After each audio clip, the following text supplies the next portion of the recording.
हाँ जी, बिस्मिल्लाहिर्रहमानिर्रहीम, अस्सलामुअलैकुम जी। मेरे एंटरटेनमेंट आए व्लॉग में आने वास्ते बहुत बहुत शुक्रिया जनाब। वेलकम करता हूँ मैं आपको अपने खूबसूरत से व्लॉग में जनाब। अस्सलामुअलैकुम। सारे नगे हो गया? हाँ हो गया। चलो जी, अज जेह्ड़े न माशाल्लाह बड़ी सोहना मौसम बने हैं पिंड विच। मेरे उत्ते राने का स्वाद आ जाता है जिस वजह का मौसम बन जाता है। और यकीन माने कि इस टाइम जो ठंडी ठंडी हवा चल रही है ना, हाय हाय हाय, सारी गर्मी भूल गई है भाई। कसम से बड़ा मज़ा आ रहा है। और इस टाइम मैं ट्रैक्टर दी हालां भी खाना कितनी गंदियाँ हुई पियां ने, ए चेक करो, बहुत गंदी हो गई हुई हैं। और इस टाइम आपको ये भी दिखाऊंगा, लेकिन इससे पहले एक इंटरेस्टिंग सी चीज़ दिखाता हूँ। एंटरटेनमेंट करना मेरा काम है भाई, मैं करता रहूँगा। अगर आप हो गए तो हंस देना, अगर ना हुए तो फिर भी चैनल को सब्सक्राइब कर देना, ठीक है। मैं आने वाले वक्तों में कोशिश यही करता रहूँगा कि अच्छे एंटरटेनमेंट वाले ब्लॉग बनाता रहूँ, ठीक है। आपको सबसे प्यारी चीज़ आपको मैंने ये दिखानी थी। ये देखो जी, ये देखो। अरे यार, मेरा ये कभी कभी मेरा ओपन नहीं होता कैमरा, जो बड़े वाला कैमरा होता है। हाँ जी अब ओपन हो गया। चलो जी, देखो भाई, ये देखो बकत का चूज़ा है। अरे भाई, ये बकत का चूज़ा है, कितना सोना। इसके अंदर से ये ढूंढ क्या रहा है? हैं? ये क्या ढूंढ रहा है भाई इसके अंदर से? अबे क्या ढूंढ रहा है भाई? ये पहले से माशाल्लाह काफ़ी बड़े हुए हुए हैं। देखो देखो देखो, उनकी स्पीड देखो भाई, कर क्या रहे हैं। हेलो जी, हेलो, मेरी आवाज़ आ रही है आप तक? नहीं आ रही? अच्छा ठीक है। ओए मैं मसा कैमरा काबू किते है।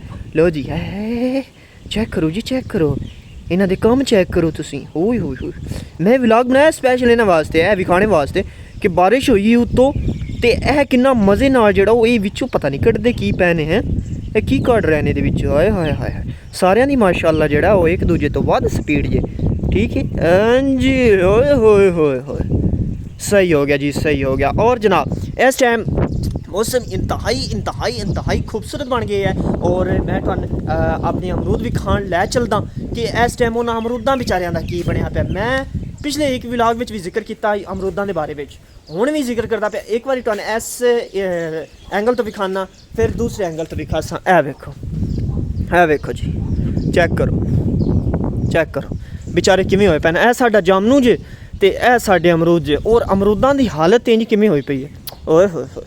ओए होए डिंगे फड़िंगे तछड़िंगे होए पैने। माशाल्लाह किन्ने सोहने ने यार उत्ते लगे अमरूद। और इन्हां दी हालत ए वेखो, ए अमरूद है, ठीक है।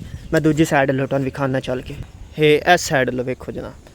इन्होंने पता नहीं बेचारियां ने होया कि ये होया, मतलब ये है कि यार ये जो जब बारिश और तूफ़ान आती है ना, तो बारिश आती है तो पानी आता है। जब पानी आता है तो पानी से पहले हनेरी आती है, और जब हनेरी आती है तो वो इसको तोड़ मरोड़ के परा कर देती हैं। देखो ना यार, देखो ना, मेरे प्यारे सारे अमरूद जो है ना, उन्होंने कख नहीं रहा पाया। देख सकते हो आप, आज मौसम जो है ना बड़ा खूबसूरत और प्यारा बनया माशाल्लाह। व्लॉग बनाने की भी चस आ गई है। हाँ जी, ए वेखो जी, एदा भी सत्यानाश होया पे, ठीक है। ए फिर आ जाता है जामनू विच, और जामनू इस टाइम तकरीबन ठीक ही है जी, ठीक है। उस तो बाद जनाब तुहानू एक मज़ीद वधिया जी चीज़ भी खाने, सबर करो। और वो वधिया चीज़ जी ना होए साडा अज दा मौसम।